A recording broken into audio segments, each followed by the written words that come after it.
देखिए, वैसे तो ये हमारा मैटर नहीं है, क्योंकि हम इसमें शामिल नहीं हैं, हमें शामिल किया भी नहीं गया है। मैं दोनों के पास गया था, पंदेर साहब के पास, और डल्लेवाल ग्रुप से भी मिला था।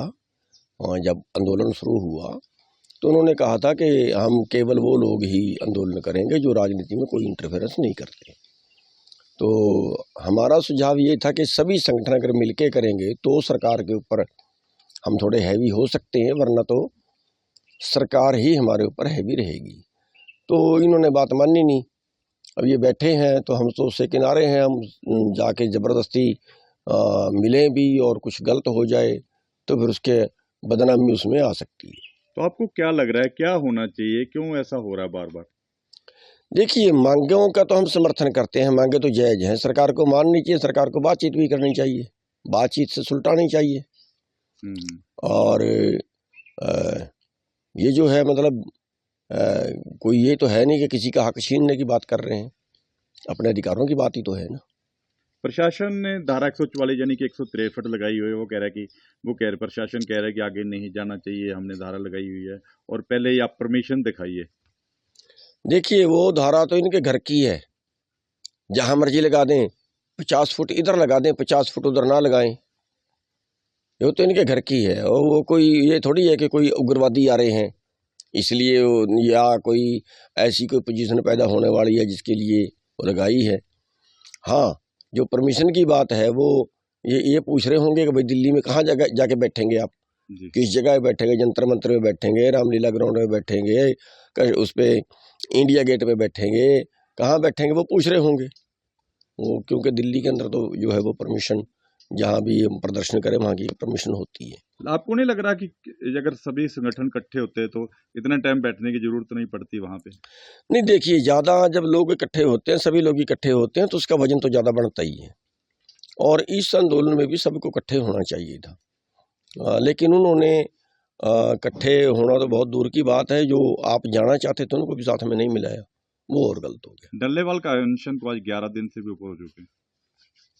नहीं, सरकार को सीरियस लेना चाहिए, जागना चाहिए, सरकार को बातचीत के जरिए सुलटाना चाहिए। उपराष्ट्रपति ने भी कहा है कि उन्होंने एक स्टेटमेंट दी है परसों, उन्होंने कहा है, वो कैसे देखते हैं आप? उसके पीछे तो मेरे को कहीं गड़बड़ लगती है, क्योंकि बीजेपी का एक आदमी है, बीजेपी का ने जो है बनाया है। अब या तो उसकी कहीं बीजेपी से गड़बड़ी शुरू होगी, किसी राजनेता से आपस में गड़बड़ी शुरू होगी, उसकी वजह से वो बोला है। क्यों? अब उधर तो उसका कुछ बचेगा नहीं और पब्लिक में वो जिंदा रहेगा नहीं। तो अगर उसको पब्लिक में जिंदा रहना है, उधर से उसका टाइम नज़दीक लग गया होगा।